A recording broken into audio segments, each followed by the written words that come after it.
Bom dia, graça e paz. É um prazer estar aqui com você nessa manhã de segunda-feira. Hoje é um feriado, né, o Dia do Trabalhador. Então, você que está descansando em casa hoje, é um descanso merecido, né? E eu gostaria de mais uma vez compartilhar com você a nossa sequência da série de Filipenses. Então, se você tem acompanhado a gente nos vídeos anteriores, você vai perceber que nós estamos explanando aí a cada dia uma porção de versículos e para que a gente tenha uma clareza, uma reflexão, às vezes até um pouco mais aprofundada sobre aquilo que o texto quer nos ensinar. Filipenses é uma carta muito prática também para a nossa vida cristã e para muitos é considerada a carta da alegria, né? Paulo revela a alegria de servir a Cristo apesar de todas as dificuldades, de todas as circunstâncias. E existem vários versículos dentro dos capítulos de Filipenses que nos mostram realmente essa alegria, né, de Paulo em servir Jesus, em servir a Cristo. E eu gostaria de compartilhar com você, dando sequência aí o que o missionário Daniel compartilhou nessa sexta, capítulo 3 de Filipenses, a partir do verso 4 até o verso 7. Filipenses 3, do 4 ao 7. Quero convidar você também a compartilhar esse vídeo, essa live com outras pessoas, nas suas redes sociais, nos seus grupos de amigos, familiares, etc., para que outras pessoas também tenham acesso a essa mensagem. Se você está acompanhando a gente pelo YouTube, não deixe de deixar o seu like ali no vídeo, né? Se você não está inscrito no canal, se inscreva no nosso canal e compartilhe essa mensagem com outras pessoas, né? Quanto mais curtidas, quanto mais visualizações, a plataforma do YouTube vai entender que esse conteúdo é um conteúdo que tem que ser mais compartilhado, já que tem tocado tantas pessoas. Então, continue compartilhando os nossos vídeos, continue curtindo, deixando seu comentário, crie essa interação junto conosco. Sempre vai ter alguma pessoa ali na mediação das redes sociais disponível para você, reafirmando ali os textos, captando ali os pedidos de oração. Então, fique conosco, acompanhe a gente não só nas lives ao vivo, mas também nos vídeos gravados. Amém? Filipenses capítulo 3, do verso 4, diz assim: embora eu mesmo tivesse razões para ter tal confiança, se alguém pensa que tem razões para confiar na carne, eu ainda mais. Circuncidado no 8º dia de vida, pertencente ao povo de Israel, à tribo de Benjamim, verdadeiro hebreu quanto à lei, fariseu quanto ao zelo, perseguidor da igreja quanto à justiça que há na lei, irrepreensível. Mas o que para mim era lucro, passei a considerar como perda por causa de Cristo. Amém. Paulo aqui ele continua, né, falando sobre a confiança. No verso 3 ele falava sobre a confiança no Espírito Santo, né, e não na sua própria carne, e ele continua reforçando esse assunto, falando, olha, se alguém tem que ter razões para confiar na carne, esse sim sou eu. Né? Por quê? Porque eu sou um judeu original, eu sou um judeu que nasci, pertenço ali ao povo de Israel, sou da tribo de Benjamim, eu sou um judeu legítimo, né, um verdadeiro hebreu. Quanto à lei, eu era um fariseu. Isso significa que os fariseus, eles eram uma seita, considerada uma seita no meio dos judeus, que eles eram estudiosos das leis de Moisés, e eles viviam muito a risco, tentavam, né, ou pelo menos mostravam que viviam muito à risca as leis de Moisés, tanto que as maiores confusões que os fariseus tiveram com Jesus foi com relação a algumas leis, né, que diante deles, entre eles e Jesus, parece que havia um conflito, né? Jesus curava uma pessoa no sábado, eles diziam, olha, segundo a lei de Moisés, no sábado a gente não pode fazer nada, não pode trabalhar, tem que descansar, né? E aí Jesus falava, poxa, mas e aí? Se um boi seu tropeça e cai, você não vai ajudar ele mesmo que seja sábado, né? Se acontece algo com um filho seu, você não vai ajudar ele mesmo que seja no sábado. Então Jesus debatia, entrava em discussões com os fariseus em alguns momentos, porque eles eram totalmente contrários ao que Jesus ensinava, pregava e aquilo que Jesus fazia. E Paulo, ele era um desses, ele era um fariseu, ele foi treinado por Gamaliel, né? Gamaliel era um fariseu conceituado no meio dos judeus, respeitado, que tinha muito conhecimento, que tinha muita bagagem, e Paulo cresceu sendo discipulado por Gamaliel. E, então ele era um fariseu bem visto na sociedade judaica.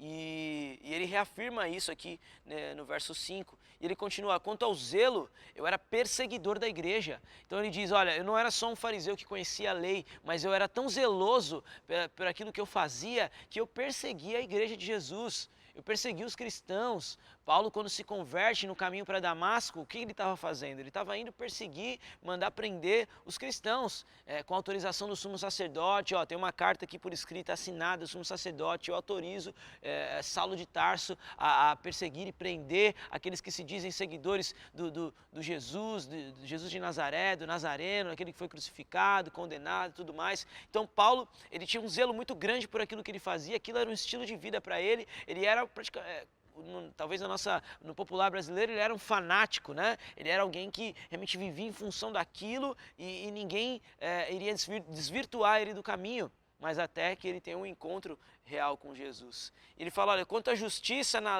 que há na lei, eu era irrepreensível. Paulo ele deixa claro que se alguém deveria confiar na sua própria carne, esse alguém deveria ser ele, porque ele era um judeu legítimo, ele era um fariseu que tinha zelo pelo que ele fazia, ele era irrepreensível segundo a lei de Moisés. Então, na perspectiva judaica, na visão dos judeus ali naquela época, dos fariseus e mestres da lei, Saulo de Tarso, ele era um homem, um exemplo na sociedade cristã, aliás, na sociedade judaica. Ele era um exemplo naquilo que ele fazia, no seu estilo de vida. Só que aí no verso 7, ele faz com que tudo isso caia por terra. A sua posição, o seu status, o seu estilo de vida, o seu modo de pensar, de agir. E ele fala assim no verso 7, o que para mim era lucro, antes era lucro, mas passei a considerar como perda por causa de Cristo. Tudo aquilo que ele viveu, até não sei quantos anos da sua vida, mas todo o tempo que ele dedicou servindo ali a seita dos fariseus, aprendendo, sendo instruído, perseguindo cristãos, fazendo uma série de coisas, a gente percebe que no capítulo de Atos, em que, se não me engano, capítulo 8 de Atos, em que Estevão é apedrejado, a Bíblia vai dizer, Lucas escreve ali no início do capítulo 8, que Saulo estava ali vendo tudo aquilo acontecer, próximo de tudo aquilo, e ele consentia em tudo aquilo que estava acontecendo. Ou seja, Saulo, ele era um homem terrível diante da igreja, diante dos cristãos. As pessoas tinham medo dele, as pessoas sabiam que ele representava perigo para a igreja, porque ele realmente era um perseguidor, era um homem influente no meio dos fariseus, no meio da comunidade judaica. Ele não era só isso, mas em Atos a gente vai ver que ele tinha uma cidadania romana. Então ele tinha não só moral entre os judeus, mas também, sendo considerado um cidadão romano, ele também tinha um certo status no meio dos romanos ali, por causa do império e tudo que girava em torno ali. E mesmo tendo tudo isso, mesmo vivendo tudo isso, mesmo sendo tudo aquilo que ele era, ele considera como perda. Era lucro, mas ele considera como perda por causa de Cristo. Porque a partir do momento que ele tem um encontro com Jesus, a sua vida é transformada. E uma das declarações mais lindas de Paulo, dentre várias outras que ele menciona nas suas cartas, uma das que eu mais gosto, lá em Gálatas capítulo 2, verso 20, onde ele fala: olha, eu fui crucificado com Cristo, portanto já não sou eu quem vivo, mas é Cristo que vive em mim. E a vida que vivo na carne, eu vivo pela fé no Filho de Deus que me amou e se entregou por mim. De perseguidor, Paulo passa a ser um alvo do amor e da graça de Deus. Isso muda tudo. O seu passado ele desconsidera. Antes era lucro, mas agora para ele morrer é lucro. Nós falamos sobre isso no capítulo 1 de Filipenses, em um dos versos. Ele diz que para mim agora morrer é lucro, viver é Cristo e morrer é lucro. Ou seja, a vida dele agora se resume em Jesus. Tudo gira em torno de Jesus, não gira mais em torno de uma seita, não gira mais em torno de uma sociedade, não gira mais em torno de costumes, de cultura, não gira mais em torno da sua posição, dos seus status, não gira mais em torno de quem ele era ou do que ele fazia, mas tudo gira agora em torno de Cristo. Agora é Jesus o centro da vida dele. Jesus é a pessoa mais importante para ele. Jesus é o centro do seu ministério. Jesus é o centro do seu trabalho. Jesus é o centro da sua vida. E enquanto ele estiver vivendo aqui, enquanto ele estava vivendo aqui nessa terra, ele vivia para Cristo. E ele entendia que passando a vida, chegando à morte, ele iria estar com Cristo também. Então, o que seria de muito mais valor, de muito mais lucro para ele do que em tudo na sua vida.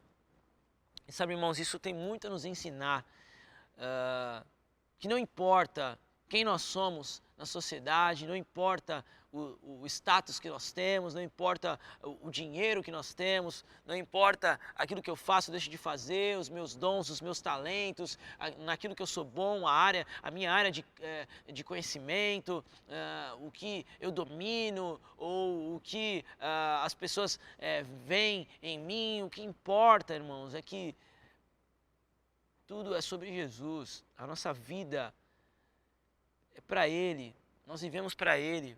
Paulo escreve, aliás, Paulo, quando ele vai em Atenas, ele faz uma citação de um filósofo da época e ele diz que porque nele nós nos movemos, vivemos e existimos.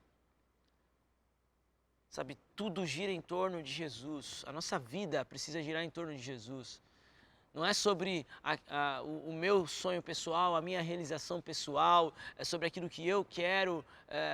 É claro que você tem sonhos, você tem planos, você tem expectativas sobre o seu futuro, sobre o seu presente, sobre a sua família, sobre o seu trabalho, sua profissão, sobre aquilo que um dia você gostaria de alcançar, mas a nossa vida não deve viver em função do meu eu, dos meus desejos ou daquilo que eu quero, daquilo que eu gosto, daquilo que eu sonho somente, mas a nossa vida precisa girar em torno daquilo que é o plano de Deus, daquilo que é o propósito de Deus, daquilo que é a vontade de Deus para as nossas vidas. E Paulo escreve aos Romanos que a vontade de Deus é boa, agradável e perfeita, que a nossa vida precisa girar em torno de Jesus, que tudo aquilo que eu fiz ou deixei de fazer fora de Cristo, tudo isso foi perda, porque agora tudo que eu estou construindo em Jesus é lucro para mim, por menor que seja, por mínimo detalhe que seja, tudo que eu construo em Jesus agora é tudo para mim.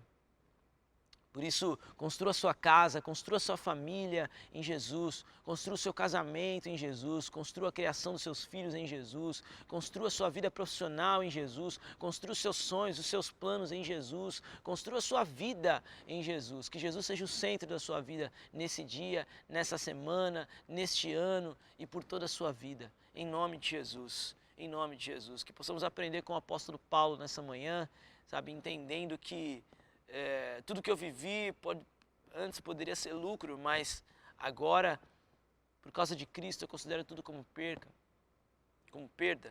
Por causa de Cristo, agora a minha vida é diferente. Não sou eu quem vive, mas é Cristo que vive em mim. Não tem a ver mais com os meus sonhos, os meus desejos, as minhas realizações ou os meus prazeres, mas tem a ver com agradar ao Senhor, com fazer a vontade do Senhor, com viver para o Senhor, com fazer com que Cristo seja tudo na minha vida. Amém? Quero deixar essa palavra para você. Continue conosco nos nossos devocionais, ouvindo, meditando, refletindo sobre essa palavra e que a sua vida possa se resumir em Jesus, construir a sua vida em Jesus. Amém? Que Deus te abençoe. Eu quero orar pela sua vida, quero abençoar você.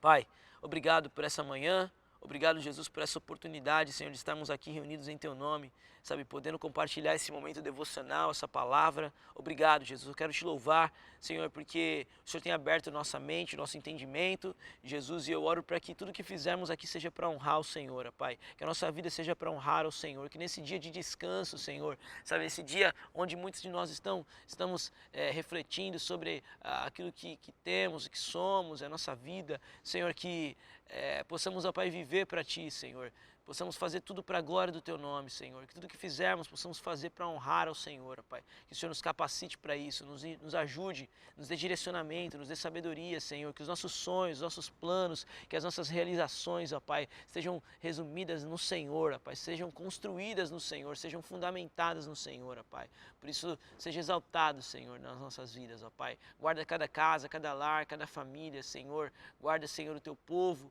Senhor, fica conosco, nos abençoa, Senhor. Que tudo que fizermos, ó Pai, seja honrando o Senhor, ó Deus. Em nome de Jesus é que nós oramos e te agradecemos. Amém. Amém.